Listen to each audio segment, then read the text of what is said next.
안녕하세요. 얼마 전 저는 생사를 도려내는 아픔을 겪은 한 사람입니다. 사람들은 다 저마다 인생의 크고 작은 굴곡들을 경험하며 살게 되는데요. 저 역시도 마찬가지입니다. 저도 남들이 듣고 헛소리할 만한 굴곡들을 여러 가지로 겪으며 살았는데요. 그 중에서도 제일 가슴 아팠던 생사를 도려내는 듯한 고통을 느끼게 된 이야기를 들려드리겠습니다. 저는 어렸을 적부터 어려운 일들을 겪으며 지냈어요. 저의 첫 번째 역경이라고 할 수 있었던 일은 바로 부모님의 이혼이었습니다. 부모님은 정말이지 매일같이 싸우셨어요. 어린 날 동생이랑 집에 있으면 아버지가 퇴근할 시간부터 시작해서 두 분의 싸움이 시작되어 늘 그 광경을 생생하게 봐야만 했죠. 그리고 항상 그 싸움의 시작은 어머니에게서 비롯되었습니다. 왜냐하면 어머니는 아버지에 대한 사랑이 너무 커서 아예 집착이 되어버렸거든요. 그래서 말도 안 되는 것으로 어머니가 밖에서 일하고 들어온 아버지를 의심하면서 싸움이 시작되곤 했습니다. 한 번은 저희가 다 듣는 데서 이런 싸움을 하시더라고요. 뭐야, 당신 왜 늦게 들어와? 오늘 회사에서 정확하게 7시에 나온다고 전화했었잖아. 뭘 한다고 늦었는데? 어떤 년 만나고 온 건데? 지금 시간을 봐. 몇 시냐고. 뭐라는 거야, 이 사람이 또. 7시에 나오면서 전화했고, 오는 길에 사고 나서 차가 막혀서 늦은 것뿐이야. 내가 뭘 얼마나 늦었다고 또 이러는 거야? 평상시보다 30분 늦었어, 30분. 제발 그만 좀 해. 지긋지긋하다고 아주. 그 30분 동안 내가 대체 무슨 여자 만날 수 있는 건데? 왜 못 만나? 왜 못 만나냐고. 하려면 다 하지. 어디 봐. 빨리 옷 벗어. 옷 내놔보라고. 어떤 기집애인지 머리카락 하나 나오기만 해봐. 내가 가만 안 둘 줄 알아. 빨리 옷 당장 내놓으라고. 그때 당시만 해도 핸드폰이 없었던 저희 부모님은 삐삐나 회사 전화와 집 전화로 통화를 하셨습니다. 근데 어머니의 집착증을 아는 아버지가 퇴근을 하면서 회사에서 전화를 하고 나오셨는데 그때 차가 막히는 바람에 늦은 걸 또 어머니가 화를 내시는 상황이었죠. 급기야 말다툼 이후에 어머니는 그 자리에서 아버지의 옷을 빼앗더니 여기저기 머리카락이든 뭐든 바람핀 증거를 찾으려고 혈안이셨습니다. 급기야는 옷 냄새까지 맡아보시더라고요. 그때 당시 제가 7살, 제 동생이 5살이었는데 그걸 보자마자 저도 동생도 어머니의 광기가 너무 무서웠습니다. 그 어릴 때가 아직까지 생생할 정도인데 당사자인 저희 아버지는 얼마나 더 힘이 드셨겠어요. 하지만 그걸로 끝나지 않았죠. 어머니의 집착증, 그리고 집착증을 넘어선 심각한 수준의 의구증은 날이면 날마다 더 심해져만 갔습니다. 매일같이 아버지가 집에 돌아오면 옷 검사를 하고 난리가 났었어요. 그러다가 큰 사달이 일어나고 말았죠. 그건 바로 아버지 옷에서 긴 여성의 머리카락이 나온 거였어요. 그날 어머니는 난리가 났습니다. 난리가 나도 그냥 보통 난 게 아니었죠. 말해, 이 년 누구야?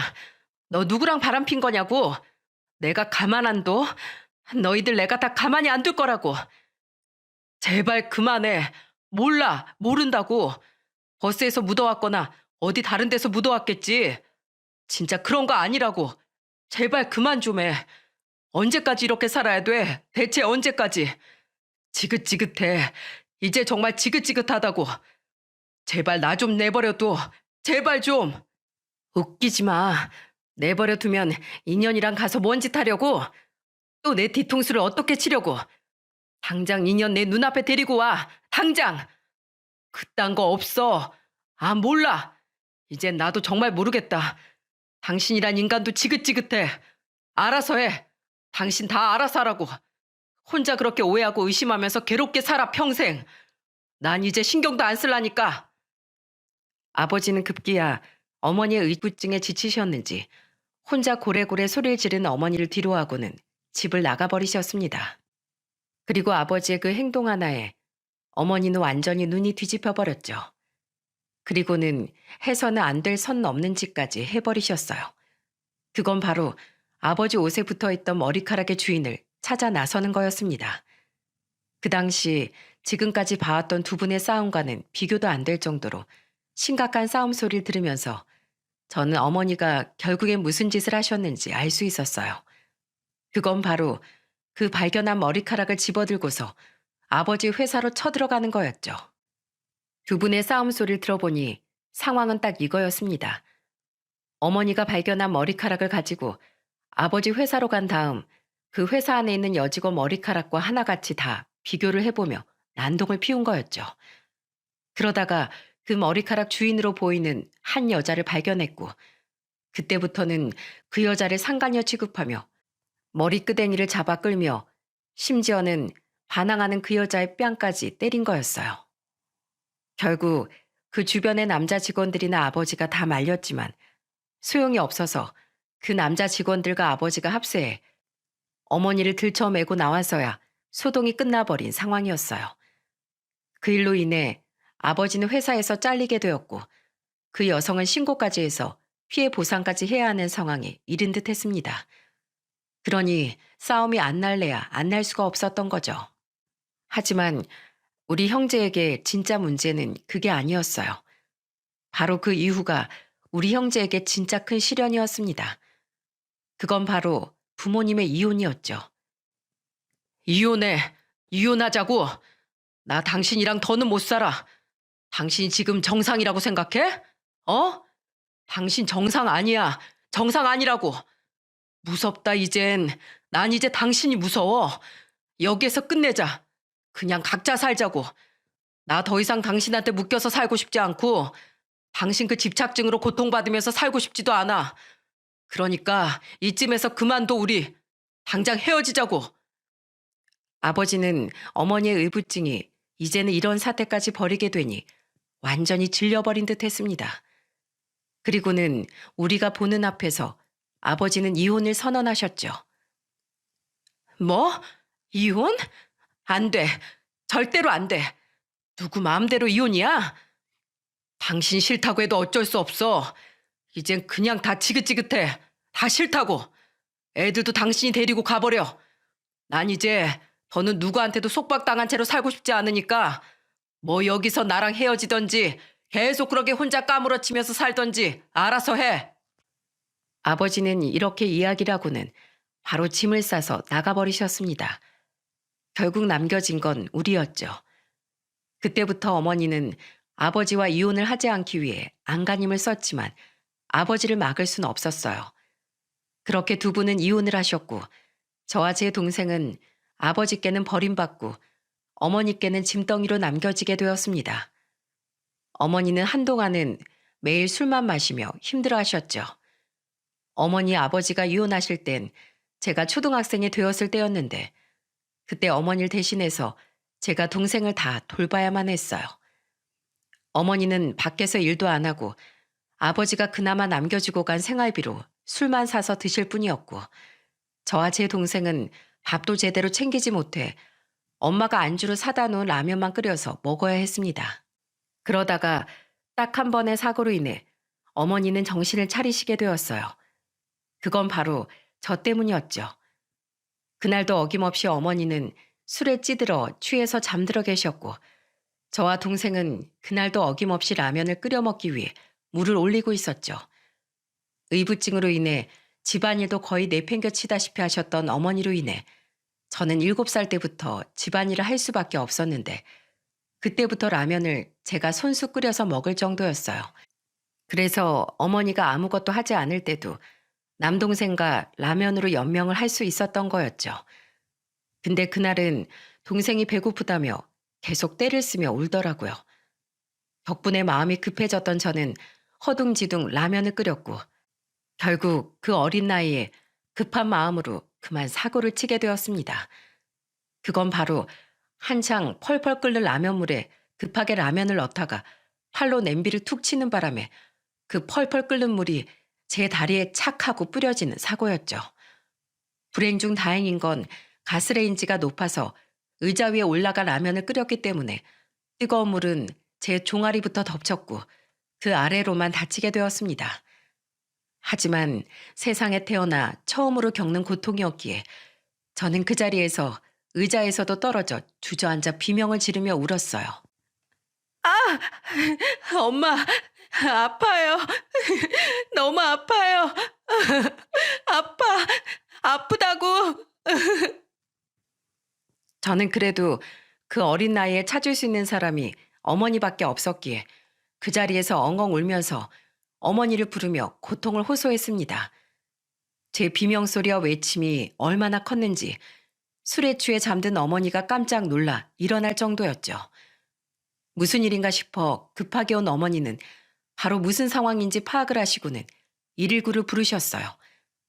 결국 저는 그날 종아리부터 입은 화상을 치료하느라 엄청난 고생을 했고 아직까지도 그날의 흉터가 남아있을 정도로 심각한 사고였습니다. 근데 저는 오히려 그날 제가 다친 것이 다행이라고 생각을 했어요. 왜냐하면 그때부터 어머니가 정신을 차리셨거든요. 미안하다, 상원아. 엄마가 너무 미안해. 엄마가 정말 많이 잘못했어. 내가 미쳤었나 보다. 내가 정말 정신이 나갔었나 봐. 너희한테 그러면 안 되는 거였는데 내가 어리석었어. 미안해 정말. 다신 이제 너희 이대로 방치 안 해. 다시는 너희 아프게 할 일 없어. 엄마가 미안해. 엄마, 이제 정신 차리고 다시 돌아올게. 미안하다. 정말 미안해. 어머니는 그날 제 손을 꼭 잡고는 한참을 펑펑 우셨습니다. 그리고 아주 오랜만에 그날 이후 제가 퇴원을 하고 나서 저희 형제는 어머니가 차려주신 따끈따끈한 밥을 먹을 수 있었죠. 그리고 그때부터 어머니는 일을 시작하셨어요. 결혼을 하고 나서는 주부로만 계셨던 분이 할 수 있는 일은 많지 않으셨습니다. 그래서 여기저기 식당에 돌아다니면서 주방 도우미를 하시면서 힘들게 생활비를 벌어오셨어요. 그리고 악착같이 돈을 모으시더니 그 이후에는 작은 식당을 직접 차리시고는 그때부터 백반집 장사를 하시며 저희 형제를 키워주셨죠. 그때부터 어머니는 지극정성으로 우리를 키워주셨습니다. 새벽에 식당에 나가시면서도 어머니는 꼭 저희 아침을 챙겨주셨고 남부럽지 않게 키워주겠다며 어려운 형편 속에서도 공부도 다 시켜주셨어요. 그 결과로 대학도 좋은 곳으로 가서 취업도 잘 할 수 있었습니다. 근데 직장까지 잘 구해서 들어가니 그때부터 또다시 스멀스멀 불행의 기운이 올라오고 있었죠. 그건 바로 어머니의 집착증의 시작이었어요. 저희가 사회생활하면서 빠질 수 없는 회식 자리로 간다든지 연애를 한다든지 이제는 집 밖에서의 우리 생활이 시작이 되니 그때부터 다시 어머니의 그 집착증 증세가 나타나기 시작하더라고요. 정말이지 너무나 힘들었습니다. 이 집착증이 어느 정도 수준이었냐면 어머니는 집안에 있는 큰 가방이란 가방은 죄다 버려버릴 정도였습니다. 제가 여행을 가기 위해서 캐리어를 하나 사놓은 게 있었는데 어느 날 보니까 없어져 있는 거예요. 그래서 어머니께 물었더니 그 가방 얘기를 꺼내자마자 저에게 역정을 내셨죠. 너 그거 왜 샀는데? 너 그걸로 짐 싸들고 도망가려고 샀지? 내가 네 속을 모를 줄 알고? 내가 내다 버렸다. 네가 엄마한테 어떻게 그럴 수가 있어? 어? 어떻게 네가 나한테 그럴 수가 있냐고? 그 큰 가방이 네가 왜 필요한데? 어? 어디에 필요한 건데? 어머니, 대체 왜 그러세요? 제가 어딜 간다고 그러세요? 저 안 떠나요. 제가 어머니를 왜 떠나요 대체? 제발 그만하세요, 그만. 어머니는 이렇게 말도 안 되는 이유로 저를 힘들게 했습니다. 근데 저보다도 더 어머니에게 많이 시달렸던 게 바로 제 동생이었어요. 저희 어머니는 저보다도 동생을 더 많이 아끼셨기에 그에 대한 집착도 훨씬 더 심했죠.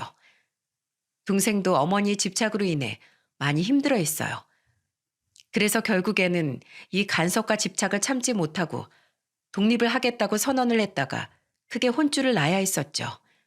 왜냐하면 어머니가 그 소리를 듣자마자 뒤로 뒤집어지셨거든요. 뭐? 독립? 절대 안 돼. 누구 마음대로 독립이야? 독립하려거든 나 죽고 해라. 내가 죽고 나서 해. 독립은 절대 못해. 절대로. 결국 동생은 독립을 하지 못했습니다. 하지만 얼마 못 가서 영영 독립을 할 수밖에 없는 일이 벌어지고 말았죠. 그때가 동생이 32살 때였어요. 그날은 동생이 일이 많아지면서 야근을 할 때였는데 야근도 길어지다 보니까 또 어머니가 불안해하고 계셨죠. 그나마 저희 둘 중에 한 명이라도 같이 있으면 어머니를 설득할 수 있었기 때문에 그날은 제가 일찍 들어가 어머니와 함께 있어 드렸을 때였습니다. 근데 생각보다도 더 야근이 길어지는 통에 저도 걱정스러워 전화를 해보려던 참이었는데 그때 제 핸드폰으로 전화가 왔고 그 전화로 인해서 저와 어머니는 완전히 까무러칠 뻔했습니다. 왜냐하면 병원에서 제 동생이 길바닥에 쓰러져 있다가 실려왔다는 전화를 한 거였거든요. 저와 어머니는 그대로 깜짝 놀라 병원으로 달려갔습니다. 자초지종을 들어보니 퇴근을 하던 제 동생이 갑자기 길바닥에서 급성 신경경색이 오며 쓰러졌고 주변에 있던 사람들이 119에 신고해 곧바로 병원으로 이송이 되었지만 이미 제 남동생은 의식을 잃은 상태였습니다. 그리고 너무나 안타깝게도 그 이후에 동생은 일어날 수 없었어요. 영영 볼 수 없는 곳으로 떠나버리고 말았죠. 그때 그 심정은 이루 말할 수가 없었습니다. 저도 너무나 슬펐지만 어머니가 누구보다도 슬퍼하셨습니다. 그때 저는 어머니가 불쌍하고 안타까웠죠. 그 이후에 어머니는 세상을 다 잃은 것처럼 사셨습니다. 근데 저는 그때부터 불안해지기 시작했어요. 이제 어머니에게 남은 가족이라곤 저 하나뿐인데 아버지도 동생도 없는 이 상황에서 앞으로 저에 대한 어머니의 집착이 더 심해지면 어떡하나 너무나 두려웠거든요. 동생의 죽음이 슬프기도 했지만 동시에 저에게는 큰 두려움을 주었기에 저는 큰맘 먹고 어머니께 독립을 하겠다고 말씀을 드렸어요. 저는 힘겹게 어머니께 말씀드렸죠. 근데 동생이 죽고 나서는 어머니도 깨달은 것이 있으셨는지 그때는 순순히 수긍을 하시더라고요. 그렇게 제 인생의 평화가 찾아왔고 어머니도 이 생활에 좀 안정을 취하신 채로 잘 지내고 있었습니다. 그리고 혼자 있는 시간이 많아지니 생각할 시간, 자기 개발의 시간이 많아지다 보니 저는 어느덧 사업까지 하게 되었어요. 회사에서 쌓은 노하우를 통해 사업을 하나 시작하게 되었고 나름 그게 잘 되면서 돈도 잘 벌고 있었죠. 그리고는 그 즈음에 결혼까지 하게 되었어요. 제가 결혼한 사람은 굉장히 착하고 좋은 사람이었어요. 저희 회사 근처에서 분식집을 운영하던 사장님이었는데 작고 소박한 가게였지만 맛이 좋아 사람들이 많이 다니는 곳이었죠. 저 역시도 평소 분식을 좋아해서 자주 다니던 곳이라 몇 번 다니다가 그 사장님에 대한 호감이 생기면서 제가 먼저 다가가 연애까지 하게 되었어요. 아이들을 대하는 태도나 분식집을 운영하면서 성실하고 정직하게 운영하는 것이 눈에 보였기 때문에 그 모습이 상당히 예뻐 보이더라고요. 그래서 대시를 해서 사랑을 쟁취하게 되었죠. 그리고 역시나 제 예상에 맞게 아내는 정말 착한 사람이었어요. 결혼을 한다고 했을 때 저희 어머니는 며느리에 대해 경계심을 좀 가지셨어요. 그리고 좀 극성맞게 행동하신 게 있었습니다. 왜냐하면 아들을 며느리한테 빼앗긴다고 생각을 하셔서인지 시집살이를 초반에 좀 시키셨거든요. 한 번은 결혼 초반이었는데 그날이 제 동생 기일이었어요. 그날은 아내가 먼저 저희 어머니에게로 가서 제사상 차리는 걸 도와드리고 있겠다며 퇴근하고서 따로 오라고 했었기에 그렇게 했었죠. 그리고 그때 저는 어머니 집에 가자마자 깜짝 놀라야 했습니다. 왜냐하면 집안이 엉망이 되어 있었거든요. 한껏 차려져 있던 것 같았던 제사상은 완전히 뒤엎어져 있었고 그 앞에서 호통을 치는 어머니와 그 호통을 들으며 눈물만 흘리는 제 아내를 보고 깜짝 놀랄 수밖에 없었죠. 야, 너 내가 제대로 차리라고 했지? 감히 내 아들 제사상을 망쳐? 네가 뭔데? 네가 뭔데 내 아들 제사상을 이따위로 만들어 놔? 내 아들은 생선 싫어해. 비린 거 싫어한다고. 죄송해요, 어머님. 제가 잘 몰랐어요. 다음부터는 생선 요리는 빼고 올릴게요.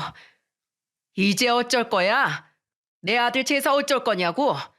너 때문에 다 망쳤어. 게다가 다른 음식들도 입에도 못 대게 짜게 만들어서는 내 아들은 싱겁게 먹어. 음식을 짜게 안 먹는단 말이야. 죄송해요. 제가 제사상을 처음 차려봐서 그리고 도련님을 생전에 뵌 적이 없어서 정말 죄송합니다, 어머님. 저는 이 돌아가는 상황을 보면서 말도 안 되는 상황에 기가 찼습니다. 그래서 바로 어머니에게 가서 물었죠. 어머니, 왜 이러시는 거예요? 무슨 일이에요, 대체? 말도 마라. 내가 오늘 삭신이 다 아파서 얘한테 제사상 차려놓으라고 시켰더니만은 아주 엉망으로 만들어놨다. 네 동생 생선 싫어하는 거 알지? 근데 생선을 튀겨서 올려놨어. 그리고 나물들은 하나같이 얼마나 다 짠지. 난 평생을 너희한테 짠 음식을 먹인 적이 없는데 얘가 다 망쳤다고. 어디서 저런 쓸데없는 애가 들어와서는 내 아들 제사상 어쩌냐 이제. 어째. 저는 어머니에게 이야기를 들으면서 기가 찼습니다. 알고 보니 어머니는 제 아내에게 동생 제사상을 혼자서 다 차리게 만들어 놓고는 마음에 들지 않는다며 그걸 죄다 엎어버린 거였어요. 저는 너무나 화가 났습니다. 만약에 제가 미리 왔더라면 애초에 이런 상황을 만들지도 않았을 텐데 착한 제 아내는 이런 상황을 겪으면서도 저에게 연락 한 통 안 하고 혼자서 이 일들을 다 하고 있던 거였어요. 그리고 누가 봐도 이건 어머니가 억지를 부리고 있는 상황이었기에 가만히 두고 볼 수가 없었습니다. 그래서 제가 말씀드렸죠. 어머니, 도대체 이게 무슨 짓이에요? 이 사람 혼자서 하루 종일 이 많은 음식들을 다 차리는 동안 어머님 그럼 뭐 하고 계셨습니까? 생선 튀기고 있을 때 그거 올리지 말라고 말 한마디라도 해주시지 그러셨어요. 어떻게 이렇게 모질게 구세요? 어머니한테 하나밖에 없는 며느리예요. 근데 꼭 이렇게까지 하고 싶으세요? 죄송하지만 오늘 동생 길은 저희가 따로 챙기겠습니다. 애초에 제 동생 입이 짧아서 이런 진수성찬 원하지도 않아요. 오늘은 제가 이 사람이랑 같이 소주에 동생이 좋아하는 안주 올려놓고 길 보낼 테니까 어머니는 어머니가 원하시는 대로 생선 얻고 싱거운 음식들 다시 만들어서 길 챙기세요. 저흰 이만 가보겠습니다. 저는 어머니에게 매몰차게 이야기라고는 아내의 손을 잡고 집을 나와버렸어요. 역시나 노발대발하며 어머니는 다시 쫓아오려고 했지만 저는 아랑곳하지 않고 집으로 와버렸죠. 하지만 제 아내는 어찌나 착한지 그날 그렇게 나와버린 게 저희 어머니에게 죄송하다며 손수 또 자기가 찾아가 어머니 마음을 풀어줬다고 하더라고요. 그만큼 제 아내는 천사였습니다. 세상에 이런 사람이 또 있을까 싶을 정도로 정말 착했죠. 그 이후에 어머니도 좀 마음이 풀리셨는지 아내와 잘 지내시는 듯 했습니다. 무엇보다 제 사업이 점점 더 잘 되고 있었기에 어머니 기분이 좋았는지 집착증이라든지 시집살이 시키는 게 많이 사라졌었어요. 하지만 대신에 의기양양해지는 게 있더라고요. 어머니는 매번 제 아내를 무시하고 또 무시했죠. 처음부터 저는 사업을 하다가 아내를 만났고 아내는 분식집을 하고 있었기에 어머니가 아내를 마음에 들어하지 않아 하셨어요. 그리고 그 분식집을 매번 무시하며 내리 깎으셨죠. 한 번은 아내와 제가 어머니 댁에 식사를 하러 갔는데 어머니가 제가 있는 앞에서 제 아내에게 이런 말을 하시는 게 아니겠어요? 예, 그 분식집 뭐가 좋다고 하니? 너한테서 순대 냄새나 얘. 얼마나 순대를 안 좋은 걸 쓰면 돼지 냄새가 그대로 배어서는 원. 예, 넌 항상 옷 좀 빨아입고 집에 들어갈 땐 냄새 좀 다 털고 들어가. 네 그 냄새 때문에 내 아들한테도 돼지 냄새 묻어서 사람들이 싫어하면 그거 다 네 책임인 거야. 알겠니? 아니다, 아니야. 그냥 너네 아예 각방 써라, 각방 써. 그게 제일 좋은 방법이다. 저는 이 말을 듣자마자 기가 찼습니다. 이걸 지금 나를 위한 말씀이라고 하시는 건가 싶어 두 귀를 의심해야 할 정도였죠. 그래서 저는 완전히 화가 나서 어머니에게 말씀을 드렸습니다. 어머니, 말씀이 너무 지나치잖아요. 이 사람한테 무슨 냄새가 난다고 그러세요? 이 사람만큼 진심으로 자기라는 사람이 있으면 어디 나와보라고 하세요. 잘 알지도 못하시면서. 그리고 제 앞에서 이 사람 무시하지 마세요. 이 사람 저한테 과분한 사람입니다. 이렇게 극성맞은 어머니 밑에서도 한 번도 싫은 내색 안 하는 사람이라고요. 뭐야? 이게 또 내 앞에서 지 마누라 편을 드네. 야, 너 지금까지 먹여주고 키워준 거 나야. 나라고. 근데 네가 감히 내 앞에서 네 마누라 편을 들어? 네가 나한테 어떻게 이래? 어떻게? 제가 어머니한테 못한 게 뭔데요? 이렇게 꼬박꼬박 찾아 어머니 얼굴 뵙고 돈 달라고 하면 돈 보내드리고 뭐 사달라고 하면 다 사다 드리고 제가 도대체 어머니께 못한 게 뭐예요? 주말이면 와서 어머니와 시간 보내고 어머니 하자는 거 다 해드렸습니다. 근데 그중에 딱 하나 제 와이프만 건들지 말아달라고 말씀드렸잖아요. 도대체 제가 여기에서 뭘 얼마나 더 해야 합니까? 예? 제발 그만 좀 하세요. 그만 좀. 저는 너무 답답한 나머지 어머니에게 화를 냈고 어머니는 그대로 또 토라져서는 안방으로 들어가 버리셨어요. 저는 이 생활이 너무나도 지긋지긋했습니다. 언제까지 어머니와 이렇게 실랑이를 벌여야 하는지 참 답답하기만 했죠. 하지만 그래도 그 와중에 저에게도 큰 행복이 찾아오게 되었어요. 그건 바로 눈에 넣어도 아프지 않을 저의 자식들이 태어난 일이었죠. 아내는 쌍둥이를 낳았습니다. 장인어른이 쌍둥이이신데 그 유전자를 아내가 물려받아 우리 자녀들이 쌍둥이로 태어나게 되었죠. 아이를 키우면서 한동안 사업은 잘 되고 있었습니다. 어머니도 손주들까지 보니 그때부터는 마음의 안정감을 좀 찾으셔서 저에 대한 집착도 내려놓고는 손주들 보는 재미에 푹 빠지시더라고요. 아내도 그런 자신의 시어머니를 잘 모시면서 그렇게 우리 가족들에게는 평화가 찾아오는 듯 했습니다. 그 생활을 한 5년 정도 했던 것 같아요. 아이들은 건강하게 잘 크고 있었고 어머니도 제가 사업이 잘 되면서부터는 힘들게 운영하시던 식당도 다 접고는 좀 편안하게 지내고 계셨기에 틈틈이 집으로 와서 아이들을 같이 돌봐주시곤 했었죠. 그렇게 제가 그토록 원하던 평범한 가족의 삶을 안정적이게 잘 살고 있을 때 저의 삶에 큰 시련이 닥치게 되었습니다. 그건 단순히 저의 시련만이 아닌 우리 가족 모두의 시련이었어요. 잘 나가던 제 사업이 한순간에 무너져 버렸거든요. 제가 믿고 일을 맡기고 함께 일했던 후배가 회계 직원과 작당을 하고서 회사 예산을 훔쳐 달아나면서 회사는 부도를 면할 수가 없었죠. 한순간에 쫄딱 망하게 된 저는 빚더미에 나앉게 되었어요. 그때부터는 정말이지 제 인생에 암흑기만 있는 듯 했습니다. 저는 사업 실패 이후에 너무 괴로워 술을 마시지 않으면 하루를 버텨낼 수가 없었어요. 그래서 한참 그때 술만 마시며 밤을 지새웠죠. 아내도 쌍둥이 자녀들도 제 모습을 보면서 많이 힘들어했지만 그때는 가족들을 돌아볼 여력이 없었습니다. 근데 제 정신을 탁 차리게 한 계기가 있었어요. 그건 바로 아내가 과로로 쓰러지면서 일어난 일이었죠. 제가 정신을 못 차리는 대신에 아내는 어떻게든 우리 가정을 살려 했기에 처가에 이야기를 해서 바로 분식집을 차렸어요. 아이들은 어린이집에 보낼 수 있는 나이였기에 아이들은 어린이집 종일반으로 보내고 아내는 쌍둥이를 낳으면서 그만두었던 분식집을 다시 시작하게 되었죠. 하지만 육아에 분식집 운영에 밤낮 없이 달리던 아내는 결국 과로로 쓰러졌고 분식집에서 쓰러진 아내를 손님이 발견하면서 병원으로 옮겨졌어요. 그리고 그 소식을 듣고 달려간 저는 그제서야 정신을 차릴 수 있었습니다. 여보, 미안해. 내가 대체 당신한테 무슨 짓을 한 걸까? 나도 이런 어머니 때문에 분명 어릴 때 힘들어했었는데 분명 괴로운 시간을 보냈었는데 내가 당신한테 우리 애들한테 그 짓을 하고 있었네. 정말 미안해, 여보. 나 이제 정신 차릴게. 다시 우리 가족들 위해서 일어나 볼게. 이런 못난 날 끝까지 포기하지 않고 같이 살아줘서 고마워, 여보.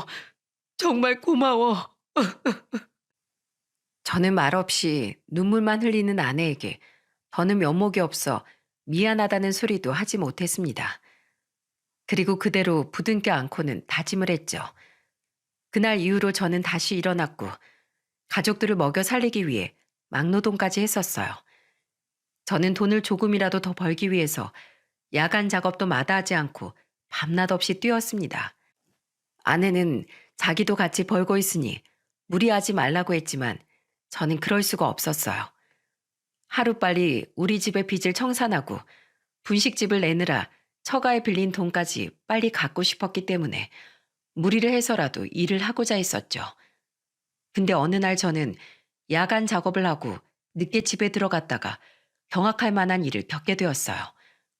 그건 바로 집안에서 몸싸움을 벌이고 있는 아내와 어머니 때문이었죠. 어머니는 계속해서 종종 저희 집에 오곤 했는데 그날도 오신 듯 했습니다. 근데 둘이 몸싸움을 하고 있는 게 아니겠어요? 어머니는 제 아내의 머리를 잡고 있고 아내는 그런 어머니를 밀치며 어깨를 퍽퍽 때리고 있었습니다. 한 번도 아내에게서 보지 못한 모습이었기에 깜짝 놀라서 다가가서는 그 둘을 뜯어 말렸죠.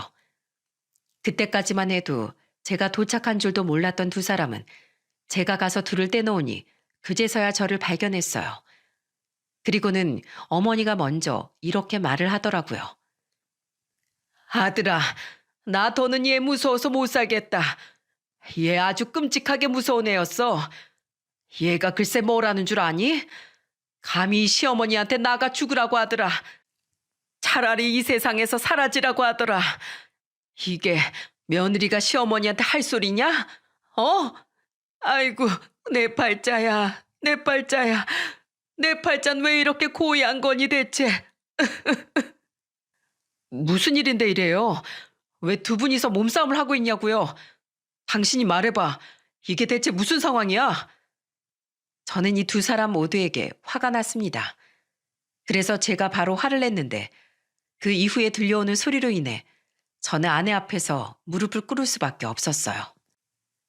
왜 싸웠냐고? 자, 이것 봐. 이게 뭔지 알아? 어머님이 나한테 던져준 1,000만 원이야. 이거 먹고 나보고 나가 떨어지래. 이거 1,000만 원 먹고 애들 데리고 당신한테서 영영 사라지라고 하시더라. 당신 사업 망한 게 다 나랑 우리 쌍둥이들 때문이라면서 이 돈 먹고 꺼지래. 그래서 내가 못하겠다고 했어. 어머님이나 그 돈 1,000만 원 가지고 가서 우리 앞에 이제 제발 좀 나타나지 말아달라고 했어. 근데 뭐? 내가 나가 죽으라고 했다고? 제가 언제 그렇게 말했나요? 제 말에 흥분해서 저한테 오히려 나가 죽으라고 하셨죠, 어머님이. 그리고는 제 머리끄댕이 잡으셨잖아요. 저는 아내가 제 어깨 쪽으로 던지는 흰 봉투를 보며 기절할 뻔했습니다. 하지만 그 뒤로 들려오는 소리가 더 저를 충격으로 몰아넣었죠. 그뿐인 줄 알아? 그동안 내가 당신 힘들까봐 말도 못했는데 어머니 그동안 날 얼마나 괴롭게 했는지 알아? 날마다 당신 없을 때마다 분식집으로 찾아와서는 깽판 치셨어. 이딴 거 집어치우고 당신 앞에서 사라지라고. 당신이 이렇게 망해버린 거 다 내 탓이니까 꺼져버리라고. 심지어 나랑 우리 애들 옷주머니에 보니까 뭐가 있었는지 알아? 부적이 있더라. 부적. 이게 무슨 부적인지 알아? 잡기 떼내는 부적이래. 내가 다 알아봤어. 우리 애들이 귀신이야? 잡기냐고. 애들 할머니란 사람이 어떻게 그럴 수가 있어. 그래, 나 당신 엄마랑 진짜 못 살겠어. 이렇게 살 바에야 그냥 이혼하는 게 낫겠다고. 저는 아내의 말을 들으면서 너무나도 큰 충격을 받았습니다. 근데 아내를 통해서 들려오는 어머니의 만행은 거기에서 그치지 않았어요. 이건 아무것도 아니야. 자, 이게 뭔지 봐봐. 아내가 더 흥분을 하면서 저에게 종이 몇 가지를 던졌고 그 종이는 다름 아닌 사진이었습니다. 그게 뭔 줄 알아? 그 사진 속에 있는 여자들이 누군지 아냐고. 당신이랑 사주가 잘 맞는 사람들이래. 그 사진 보여주면서 나한테 그러시더라. 이 여자들은 돈도 많고 가문도 빵빵한 사람들인데다가 사주가 당신이랑 찰떡궁합이래. 당신을 살리는 사주래. 근데 난 당신을 망하게 하는 죽이는 사주라면서 당장 꺼지라더라. 나랑 헤어지고 나면 이 여자들 중에 세 장가 드릴 거라면서 이 귀티 나는 여자들 사진 보면서 주제 파악하고 나가 떨어지라고 그랬다고. 내가 왜 이런 수모를 당해야 돼? 내가 왜? 급기야 말하다가 흥분까지 한 아내는 오열을 하면서 저에게 소리를 질렀습니다. 저는 아내의 말을 듣고 너무나 화가 났어요. 주체할 수 없는 분노가 있는 것을 느꼈습니다. 그래서 그 자리에서 어머니에게 물었죠. 어머니, 이게 다 사실이에요? 진짜로 그러셨어요? 예? 정말로 그러셨냐고요? 그래, 그랬다. 네가 왜 망하니 갑자기? 잘 나가던 사업이 왜 갑자기 망하냐고. 내가 하도 이상해서 내 무당하는 친구한테 찾아가 봤어. 그랬더니 얘네 문제라더라. 쟤랑 제가 낳은 애들 문제. 쟤네 때문에 네가 이렇게 망한 거라고 했다고. 난 다 너를 위해서 한 일이었어. 근데 내가 왜 이런 숨을 겪어야 하는데? 내가 왜? 너 당장 얘랑 갈라서 헤어지라고. 안 그럼 너 더 망해. 네가 죽을 수도 있다고 했어. 내가 너마저 이러면 어떻게 살아? 네가 없으면 내가 누굴 보고 사느냐고. 그러니까 당장 헤어져. 나는 전혀 꼴도 보기 싫다. 저는 이제는 아예 정신병까지 걸려버린 것 같은 어머니를 보고 정말이지 모든 희망이 다 사라지는 듯 했습니다. 너무나 충격적이었고 그 충격을 넘어서서 공포감까지 느껴야 했어요. 그래서 아주 큰 결심을 했습니다.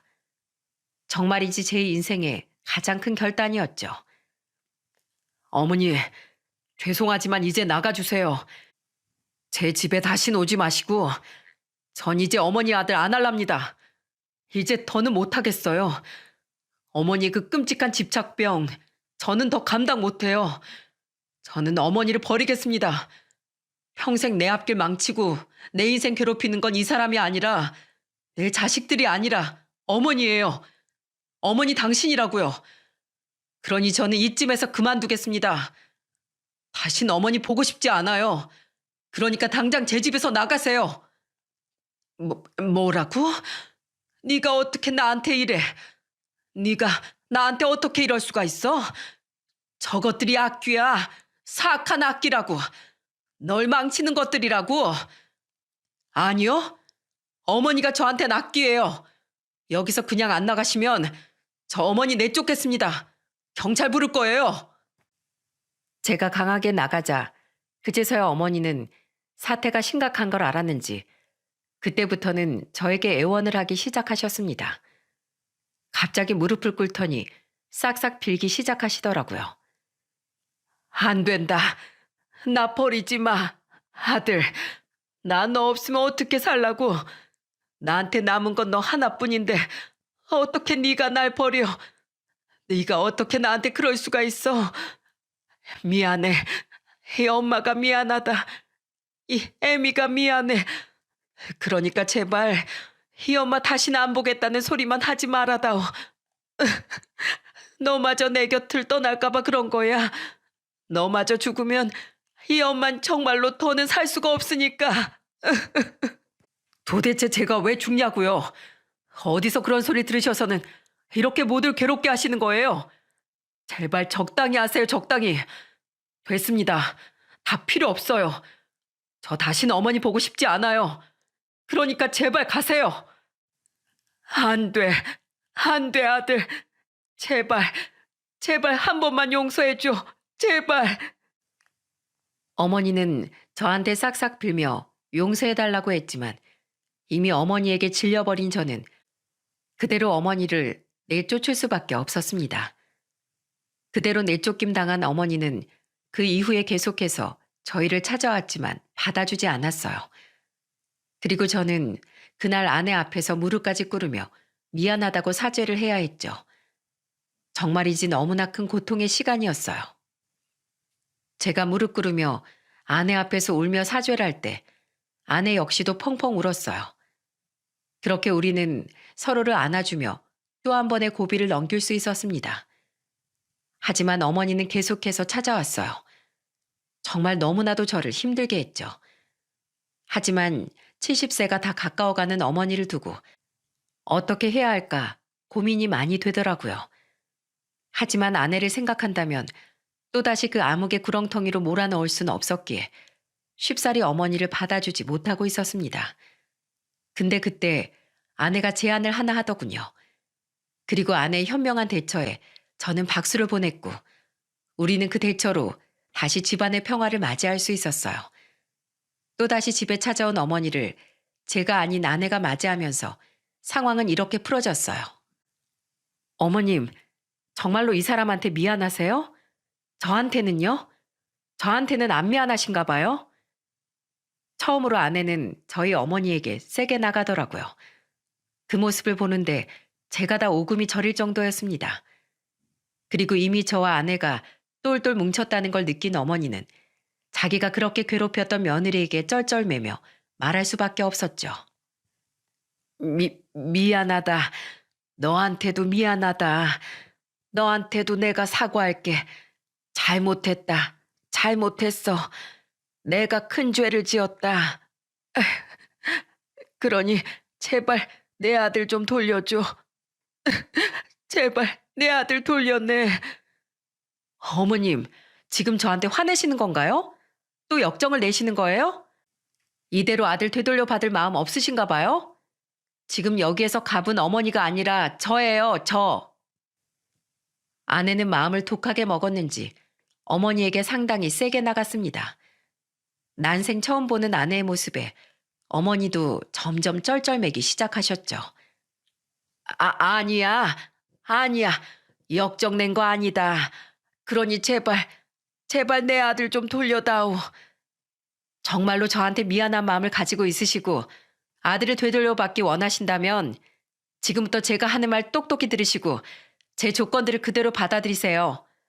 그럼 저희도 어머님 다시 받아들일지 말지 생각해 볼게요. 그래. 내 뭐든지 다 하마. 무슨 짓이든지 하마. 네, 좋아요.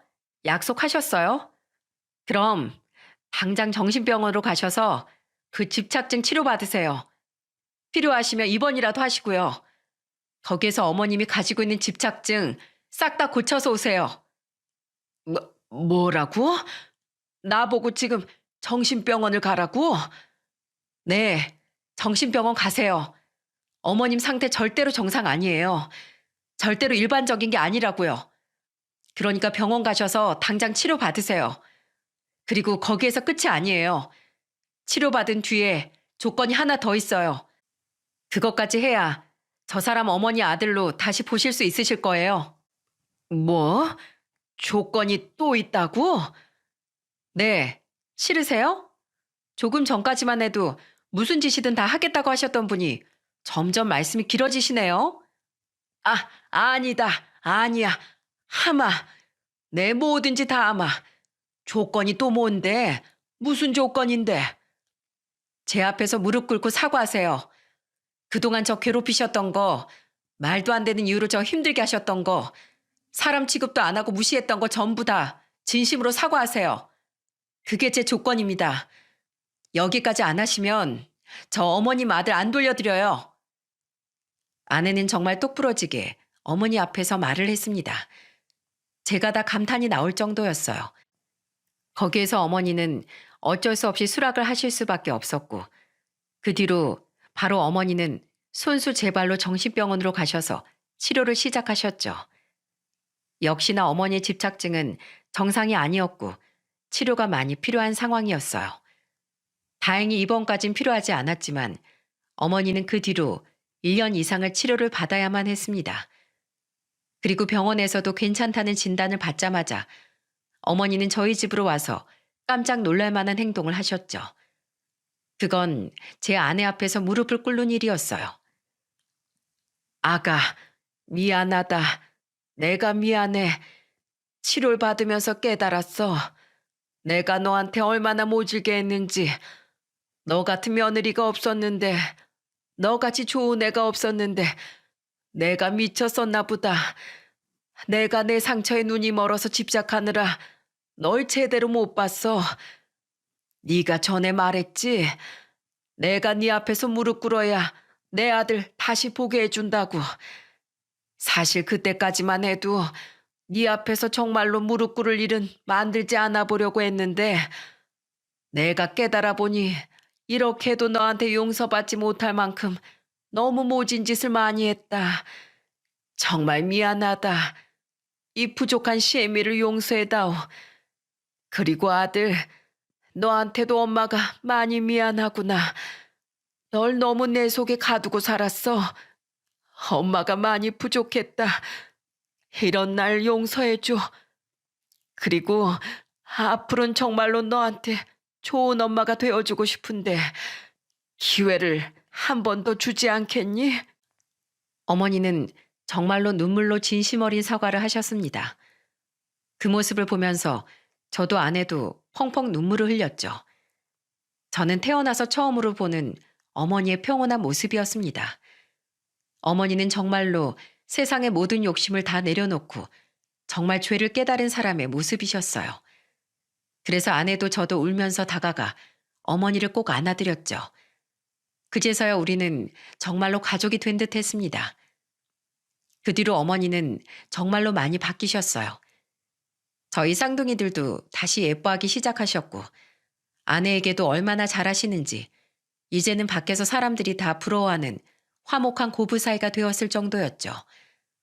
저는 그 모습을 보면서 얼마나 행복한지 모릅니다. 조만간 우리 가족들과 어머니를 모시고 동남아로 여행도 다녀올 계획이에요. 다행히도 저는 지금 트럭 운전을 하면서 조금씩 돈을 벌고 있고 우리 가족도 경제적으로 안정을 찾아가고 있습니다. 그래서 아주 오랜만에 여행을 다녀오기로 한 거예요. 또 하나 어머니를 악마로 변하게 만들었던 그 점쟁이는 제가 그날 이후로 바로 신고를 했었는데요. 역시나 그 사람은 사기꾼이었고 이미 사기 접수도 여러 건 되었었더라고요. 제 아내와 쌍둥이를 들먹거리며 비싼 부적을 써서 돈을 받아내기 위해 거짓말을 한 거였고 거기에 저희 어머니가 완전히 속아 넘어간 거였죠. 그래서 그 사람도 잡혀 들어가 이제는 어머니도 그 점쟁이를 다시는 찾아가지 않으시고 계세요. 여러분, 사랑도 관심도 너무 지나치면 그게 독이 된다는 말 들어보셨죠? 저희 어머니가 바로 그런 케이스였습니다. 결국에는 그 끝까지 가서야 돌아올 수 있었지만 여러분만큼은 부디 그러지 않으셨으면 해서 저의 사연을 쓰게 되었습니다. 과유불급, 무엇이든지 정도를 지나침은 미치지 못한 것 같다는 뜻이죠. 사랑도 미움도 무엇이든 다 적당히 하는 것 같습니다. 그러니 여러분은 부디 지금 주변에 있는 인연들을 적절히 사랑하고 아끼며 사셨으면 좋겠어요. 그리고 혹시라도 저희 어머니처럼 상대방에 대해 혹은 어떤 것에 대해 집착을 보이고 있다면 그건 자신을 가장 괴롭히는 일이니 하루라도 빨리 그만 멈추시길 바랄게요. 그럼 앞으로 우리 가족과 어머니의 적절한 사랑과 행복이 오래오래 지속될 수 있도록 여러분이 응원해 주시고 기도해 주시길 바라며 제 사연을 마치겠습니다. 감사합니다.